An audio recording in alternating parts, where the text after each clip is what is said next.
Subscribe now and press the bell icon. Never miss an update. Hello dear viewers, आप सभी का इस video में स्वागत है। व्यूअर्स, आज के इस वीडियो में हम पास्ट इंडेफिनिट टेंस सीखेंगे। पास्ट इंडेफिनिट टेंस क्या होता है, उसके सेंटेंस पैटर्न क्या है। तो चलिए शुरू करते हैं। Dear viewers, past indefinite tense का यूज तब करते हैं जब हमने बीते हुए समय की कोई बात करनी हो। जैसे कि हिंदी में अगर उसकी पहचान देखें तो या, ई, आ, ए, यानी हिंदी का कोई भी सेंटेंस है उसके आखिरी में या, ई, आ, ए आई, यानी लिया, दिया, गया, खाया, पिया, लिया, ये अगर हिंदी के सेंटेंस में आखिरी में आए तो वो इंग्लिश में प्रेजेंट इंडेफिनिट टेंस होता है, सॉरी पास्ट इंडेफिनिट टेंस होता है। चलिए देखते हैं इंग्लिश में इसकी क्या पहचान है। क्या पहचान है पास्ट इंडेफिनिट टेंस को इंग्लिश में कैसे पहचानेंगे। डियर व्यूअर्स, जिस सेंटेंस की मेन वर्ब की सेकंड फॉर्म हो वो पास्ट इंडेफिनिट टेंस का सेंटेंस होता है। जिस भी सेंटेंस में आपको वर्ब की सेकंड फॉर्म लगी मिले तो वो आपका पास्ट इंडेफिनिट टेंस होगा। या हेल्पिंग वर्ब डिड लगी मिले, अगर डिड भी किसी सेंटेंस में लगी मिले तो भी वो आपका पास्ट इंडेफिनिट टेंस ही होगा।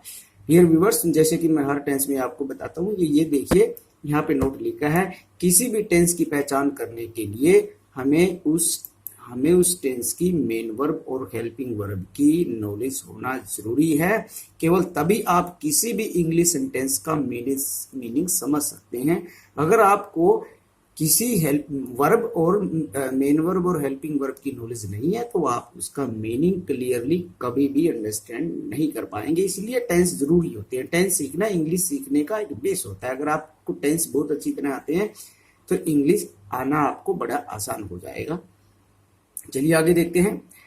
पास्ट का यूज बीते हुए समय में घटित कार्यों के बारे में बताने के लिए किया जाता है, यानी जो आप पे गुजरे हुए समय में बातें घटित हुई हैं उनको बताने के लिए हम पास्ट इंडेफिनिट टेंस का यूज करते हैं। फॉर एग्जाम्पल, जैसे कि एग्जाम्पल देख लीजिए, कैसे सेंटेंसेस में कैसे वाक्यों को बोलने के लिए पास्ट इंडेफिनिट टेंस का यूज किया जाता है। जैसे आपके सामने ये सेंटेंस है, he made a cup of T, उसने चाय का कप बनाया।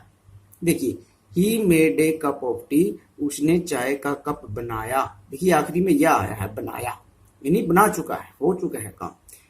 राम, सेकंड सेंटेंस है, राम टुक माई पेन, राम ने मेरा पेन लिया। देखिए आखिरी वर्ड देखिए, लिया, यानी पास्ट इंडेफिनिट है, लिया, लेता है नहीं, लिया। थर्ड सेंटेंस देखिए, दे ब्रोक माई स्लेट, उन्होंने मेरी स्लेट तोड़ी या तोड़ दी, तोड़ी मान लीजिए। तो ये पास्ट इंडेफिनिट टेंस है क्योंकि वर्ब की सेकंड फॉर्म लगी है और जो सेंटेंस बोला गया है उसका भाव भी पास्ट का ही है। जैसे कि तोड़ी, उन्होंने मेरी स्लेट तोड़ी, मेरा पेन लिया, चाय का कप बनाया। ये सारे सेंटेंसेस पास्ट की ओर से इशारा कर रहे हैं, इसलिए इनको हम इंग्लिश में सेकंड फॉर्म लगा के बोलते हैं। हिंदी में जैसे हो गया बनाया, लिया, दिया, गया। पास्ट, लिया, दिया, गया, इनको पास्ट टेंस में इंग्लिश में सेकंड फॉर्म बोलते हैं। चलिए आगे देखते हैं dear viewers. So please try to understand the tense clearly, तभी आपको ये आ जाएगा। देखिए नोट, ये बात यहाँ पे जो लिखी है नोट में वेरी इंपॉर्टेंट है आपके समझने के लिए। वर्ब की सेकंड फॉर्म सिंपल पास्ट, यहाँ पे सिंपल पास्ट टेंस में ही, सिंपल पास्ट के साधारण वाक्यों में ही यूज होती है। बाकी नेगेटिव, इंटेरो नेगेटिव वाक्यों में डिड के साथ वर्ब की फर्स्ट फॉर्म का यूज होता है। ये बात आपने ध्यान में रखनी है कि पास्ट इंडेफिनिट टेंस में वैसे साधारण वाक्यों में सिंपल सेंटेंसेस में लगेगी सेकंड फॉर्म, लेकिन जब डिड साथ में लगेगा तो उसके साथ वर्ब की फर्स्ट फॉर्म लगेगी, क्योंकि डिड पहले से ही सेकंड फॉर्म है, इसलिए दो सेकंड फॉर्म हम यूज नहीं कर सकते। डिड हेल्पिंग वर्ब है लेकिन सेकंड फॉर्म भी है, इसलिए उसके साथ वर्ब की फर्स्ट फॉर्म का यूज करते हैं। अब देखिए इनके सेंटेंस पैटर्न क्या है। सिंपल सेंटेंस पैटर्न देखिए, सब्जेक्ट वर्ब सेकंड फॉर्म, और object. Very simple sentence pattern. अगर ये सिंपल सेंटेंस पैटर्न को आप प्रैक्टिस करते हैं बार बार, तो ये आपके जो है टंग ट्रैक पे चढ़ जाएंगे और इनका बोलना और लिखना और अंडरस्टैंड करना बड़ा आसान हो जाएगा। आई न्यू दैट, मैं उनको जानता था। देखिए अब जानता था, यहाँ पे सेकंड फॉर्म ने वर्ब की फॉर्म जो है, यहाँ पे वर्ब की सेकंड फॉर्म लगी है, उसने हमारा टेंस क्लियर कर दिया। टेंस क्या है? Past indefinite. तभी हमें पता चला कि ये पास्ट इंडेफिनिट टेंस है, इसकी हिंदी बनेगी मैं उन्हें जानता था। अगर न्यू की जगह, वर्ब की सेकंड फॉर्म की जगह हम वर्ब की फर्स्ट फॉर्म लगा दे तो ये प्रेजेंट टेंस हो जाएगा, प्रेजेंट इंडेफिनिट हो जाएगा और इसकी हिंदी तातेली हो जाएगी। सो डियर व्यूअर्स, वर्ब ही मेन पॉइंट होती है, इसलिए वर्ब का ही ख्याल रखना जरूरी है। अगर आपको वर्ब नहीं आती, वर्ब की फर्स्ट फॉर्म और सेकंड फॉर्म थर्ड फॉर्म की नॉलेज नहीं है, तो आप टेंस ठीक से नहीं सीख सकते। इसलिए आपको वर्ब की फर्स्ट सेकंड थर्ड फॉर्म का भी नॉलेज होना चाहिए कि फर्स्ट कौन सी है, सेकंड कौन सी है, थर्ड कौन सी है। सेकंड सेंटेंस दे दिए, सी गेव मी ₹500, उसने मुझे 500 रुपए दिए। देखिए दिए, गेव मीन्स दिए, यहाँ पे देखिए वर्ब की सेकंड फॉर्म है गेव, दिए। अगर वर्ब की फर्स्ट फॉर्म में लगाते तो देते हो जाएगा। तो यहीं से जो मेन वर्ब है वही हमारा टेंस चेंज कर रही है। नेक्स्ट सेंटेंस देखिए, children made noise in the park, बच्चों ने पार्क में शोर किया। देखिए मेड मीन्स किया, सेकंड फॉर्म है तो past indefinite. They sent me a watch, उन्होंने मुझे एक घड़ी भेजी। सेंट मीन्स भेजी, भेजी वर्ब की सेकंड फॉर्म, सेंट मीन्स भेजी। तो यही हमारा टेंस है पास्ट इंडेफिनिट टेंस, कि वर्ब की फॉर्म ही हमारा टेंस चेंज करती है। सब्जेक्ट, ऑब्जेक्ट या कोई और हमारे वर्ड्स है, एडजेक्टिव हैं, चाहे वो एडवर्ब है, वो तो सेम रहते हैं सभी सेंटेंसेस में और सभी टेंसेस में। बस हमें जो वर्ब है, चाहे वो हेल्पिंग वर्ब है, चाहे वो मेन वर्ब, वही हमारा टेंस चेंज करती है। इसलिए all the viewers are requested and asked and suggested, सभी व्यूअर्स को रिक्वेस्ट की जाती है, सजेस्ट किया जाता है और कहा जाता है कि आप वर्ब पर ध्यान दीजिए कि वर्ब कौन सी यूज कर रहे हैं आप। अगर आप पास्ट टेंस बोलना है तो पास्ट इंडेफिनिट बोलना है तो वर्ब की सेकंड फॉर्म ही यूज कर, लिया, दिया, किया। अगर आपने इन ऐसे सेंटेंसेस बोलने हैं इंग्लिश में तो आपको सेकंड फॉर्म यूज करनी पड़ेगी। निम्न सेंटेंसेस में देखिए नेगेटिव सेंटेंस है। नेगेटिव सेंटेंस पैटर्न देखिए, नेगेटिव सेंटेंस सब्जेक्ट और डिड नॉट, V1 और उसके बाद हमारा ऑब्जेक्ट है। देखिए डियर व्यूअर्स, ये आप पैटर्न ध्यान से देखिए कि सब्जेक्ट फिर डिड नॉट और डिड नॉट के बाद वर्ब की फर्स्ट फॉर्म। क्योंकि देखिए पास्ट इंडेफिनिट टेंस का रूल है कि वर्ब की सेकंड फॉर्म यूज होगी, लेकिन नेगेटिव सेंटेंसेस में डिड के साथ हम वर्ब की फर्स्ट फॉर्म यूज करेंगे, क्योंकि डिड पहले ही वर्ब की सेकंड फॉर्म है लेकिन हेल्पिंग वर्ब है, इसलिए हम यहाँ पे डिड के साथ वर्ब की फर्स्ट फॉर्म यूज हुई है। तो एग्जांपल देख लीजिए, नेगेटिव है, नहीं वाला example, we did not cheat you, we did not cheat you, हमने आपको चीट नहीं किया या धोखा नहीं दिया।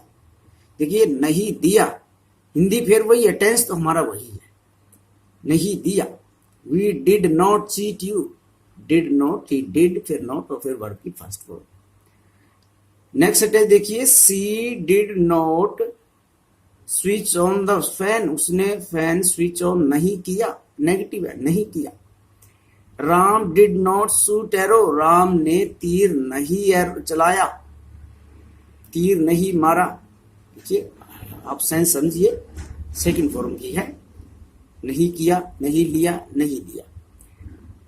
सेंटेंस 4 देखिए, birds did not fly in the sky, आकाश में पक्षी नहीं उड़े, आकाश में पक्षी नहीं उड़े।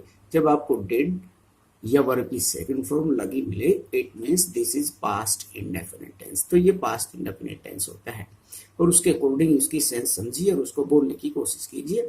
नेक्स्ट सेंटेंस है हमारा इंटेरोगेटिव सेंटेंस, यानी प्रश्नवाचक वाक्य। प्रश्नवाचक वाक्य में देखिए जितने भी टेंस के इंटेरोगेटिव सेंटेंस है उनमें हेल्पिंग वर्ब पहले लगेगी और इस टेंस की हेल्पिंग वर्ब हमारी डिड है और डिड के बाद फिर सब्जेक्ट, सब्जेक्ट के बाद फिर V1 और प्लस ऑब्जेक्ट। ये हमारा इंटेरोगेटिव सेंटेंस पैटर्न है। देखिए व्यूअर्स, डिड लगा है, डिड के साथ बोला गया कि वर्ब की फर्स्ट फॉर्म ही लगेगी पास्ट इंडेफिनिट में। केवल सिंपल सेंटेंसेस जो होते हैं पास्ट इंडेफिनिट के, उनमें ही वर्ब की सेकंड फॉर्म का यूज होता है। तो चलिए एग्जाम्पल देख देते हैं। Did you know that man, क्या आप उस आदमी को जानते थे। देखिए डिड यू नो, अब इंटेरोगेटिव है, क्या आप ऐसा करते थे। जब भी हेल्पिंग वर्ब से क्वेश्चन शुरू होगा, हिंदी का क्या से शुरू होगा, क्या आपने ऐसा किया, क्या आप वहां गए, क्या आपने मुझे पढ़ाया, ऐसे। तो इंग्लिश में ये sentence pattern, did she teach you English, क्या उसने आपको इंग्लिश पढ़ाई। डिड फिर है सब्जेक्ट, फिर हमारी वर्ब और उसके बाद ऑब्जेक्ट और फिर एक और ऑब्जेक्ट है English. Did the guest arrive in time, क्या जो गेस्ट है समय पर पहुंचा। नेक्स्ट सेंटेंस देखिए, did your friends need my help, क्या आपके फ्रेंड्स को मेरी हेल्प की जरूरत है क्या। ये इंटेरोगेटिव सेंटेंस। इंटेरोगेटिव सेंटेंस में आप डिड का यूज करेंगे। आपने कहना है कि क्या आपने खाना खाया, did you take lunch, did you take dinner, did you take tea, क्या आपने चाय ली, इस प्रकार से। Did you open the door, क्या आपने दरवाजा खोला, इस प्रकार के सेंटेंसेस। नेक्स्ट आगे की जो वीडियोस हैं डियर व्यूअर्स, उनमें हम और भी क्लैरिफिकेशन से कंपैरिजन के साथ ये सेंटेंसेस और आपको इंग्लिश स्पोकन कराई जाएगी। नेक्स्ट है सेंटेंस हमारा इंटेरोनेगेटिव सेंटेंस, यानी इंटेरोगेटिव भी है और नेगेटिव भी है, नहीं वाला सेंटेंस भी है। देखिए डिड V1 है, सॉरी डिड हेल्पिंग वर्ब वो पहले ही आएगी क्योंकि इंटेरोगेटिव सेंटेंस है।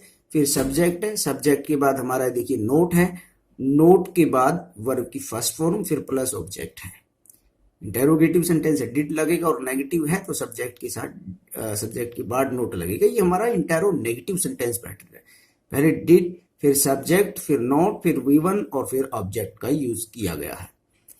अब इसके सेंटेंस देख लेते हैं example. Did you not attend the party, क्या आपने पार्टी अटेंड नहीं की। देखिए क्या आपने नहीं की, क्या भी है, क्वेश्चन भी पूछा जा रहा है और वो क्वेश्चन नेगेटिव है। Did you not attend the party, क्या आपने पार्टी अटेंड नहीं की। नेक्स्ट एग्जांपल देखिए, did they not ask for money, क्या उन्होंने पैसा नहीं मांगा। नेक्स्ट सेंटेंस देखिए, did the students not agree with you, क्या आप स्टूडेंट आपके साथ सहमत नहीं है। नेक्स्ट सेंटेंस देखिए, did they all not read this book, क्या उन सब ने ये बुक नहीं पढ़ी। देखिए did they all not read this book. ये सेंटेंस पैटर्न आप जो इंटेरोनेगेटिव है इसका खासकर ख्याल रखें कि पहले क्या आएगा, पहले हेल्पिंग वर्ब, फिर सब्जेक्ट और फिर नोट और फिर मेन वर्ब और उसके बाद ऑब्जेक्ट का या और भी कोई जो वर्ब फ्रेजेस हैं वो एंड में यूज किए जाते हैं।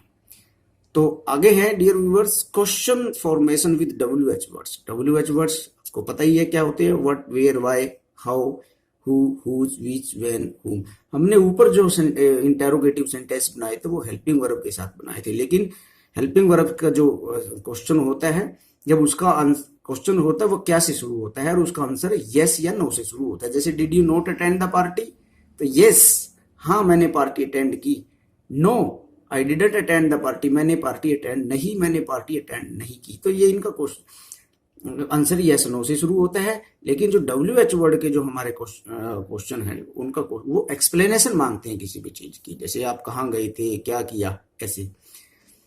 तो सेंटेंस पैटर्न इनका पहले WH वर्ड, फिर हमारा हेल्पिंग वर्ब, फिर सब्जेक्ट और फिर V1 और फिर ऑब्जेक्ट। V1 मीन्स वर्ब की फर्स्ट फॉर्म। तो इसका देखिए sentence pattern did subject V1, इसका इंटेरोगेटिव जैसा ही सेंटेंस पैटर्न है, बस पहले हमने WH वर्ड लगा के इसका यूज किया है। एग्जाम्पल देख लिया, what did you ask him, आपने उससे क्या पूछा। देखिए पहले क्या पूछा, अब देखिए क्या पूछा, यहाँ पे एक्सप्लेनेशन है। ये क्वेश्चन किसी भी काम की, किसी बात की, किसी तरीके की एक्सप्लेनेशन मांगते हैं। What did you ask him, पहले हमारा क्वेश्चन वर्ड है, उसके बाद डिड है, फिर हमारा यू सब्जेक्ट है, उसके बाद आस्क मेन वर्ब है, उसके बाद ऑब्जेक्ट और फिर क्वेश्चन मार्क है। नेक्स्ट देखिए, where did she put my shoes, उसने मेरे शूज कहाँ रखे। नेक्स्ट है, how did we solve this sum, हमने इस सवाल को कैसे हल किया। नेक्स्ट क्वेश्चन देखिए, what did Ramesh write in your notebook, Ramesh ने आपकी नोटबुक में क्या लिखा। In this way. नेक्स्ट देखिए, एक और बात डियर व्यूअर्स आपने यहाँ पे ख्याल रखिए, हु के साथ जो भी क्वेश्चन बनाते हैं, देखिए यहाँ पे नोट लिखे, हु के साथ जो भी क्वेश्चन बनाते हैं उसमें डिड का यूज बहुत कम होता है, सीधा डायरेक्ट सेकंड फॉर्म का ही यूज किया जाता है। देखिए ये सेंटेंस पैटर्न यहाँ पे देखिए, हु फिर सेकंड फॉर्म और उसके बाद फिर हमारा ऑब्जेक्ट लगा हुआ है। एग्जाम्पल है जैसे हु टोट यू इंग्लिश, आपको इंग्लिश किसने पढ़ाई।